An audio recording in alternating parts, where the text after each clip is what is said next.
Sleep impacts our memory. It impacts our ability to focus and pay attention. It impacts our ability to think clearly and our body's ability to reduce inflammation. Sleep helps us obtain and maintain a healthy weight.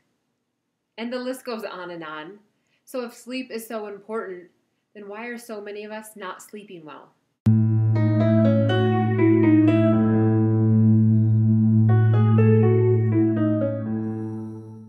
Hi, I'm Alana Fournet, founder of the Intentional Living Project and a transformational wellness coach. And I want to share with you today 2 little-known reasons why we're not getting deep and restful sleep. This is a subject that's really important to me. A few years ago, I experienced about a year of insomnia. I was unable to get to sleep, or it took me a really long time to fall asleep, and then when I could, I'd sleep for a few short hours, and then I'd wake up. And I could not get back to sleep then. So I'd be laying in bed with my mind spinning, what's wrong with me?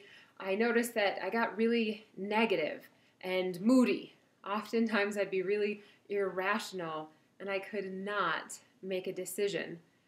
I felt crazy in my body, like aliens had taken over. My body was buzzing and achy and all sorts of symptoms that were popping up, and I noticed it was following this progression of insomnia.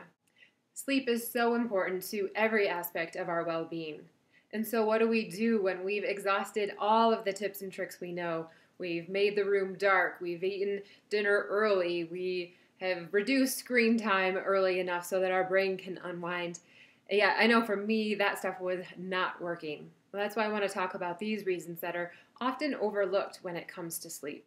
So the first thing we want to look at is what is going on with our blood sugar. Now, blood sugar can spike for many reasons. It might be just because of a big dinner right before bed or a really sugary dessert right before bed, and that increases our blood sugar. Our blood sugar also can increase for other reasons, other things going on in our body. And either way, when that happens, our body then releases a whole bunch of insulin. So the insulin comes trying to get the blood sugar into our cells, and then our blood sugar rapidly drops. And these big fluctuations are not good for our body, and they make our body feel like they're under attack. This produces the stress response, which wakes us up at night. Now, really, we all should be able to sleep through the night. I know most of us think as we get older, we're just going to wake up in the middle of the night all the time to go to the bathroom, and really our body produces a hormone that helps us to hold our urine longer through the night.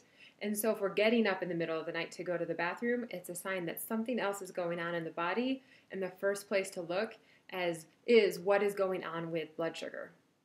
So what can you do? You could test this out just a little bit. Right before bed, you could have a healthy protein, healthy fat snack and see if that impacts your level of sleep.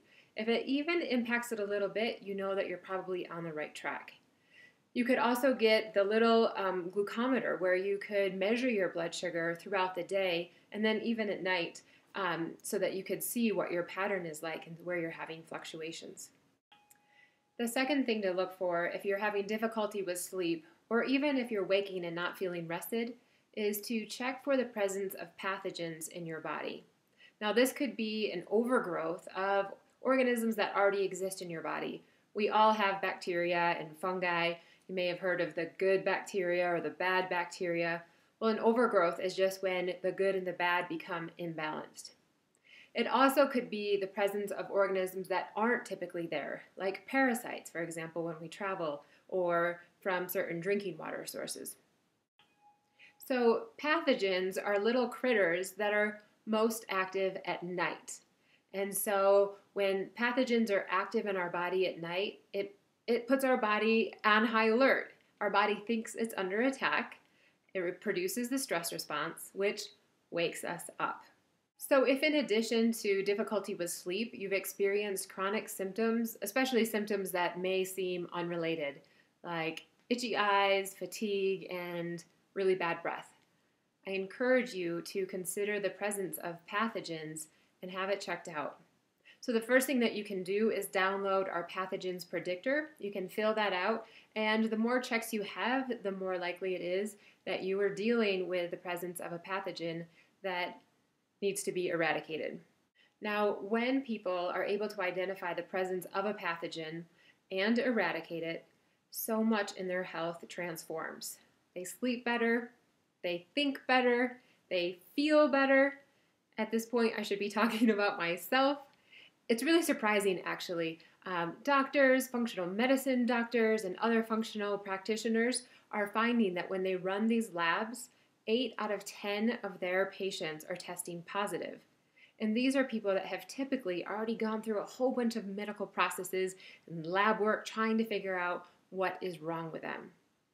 So if this is sounding anything like you, download the Pathogen Predictor and then let us know what has been your experience with sleep loss, and how long has it been going on.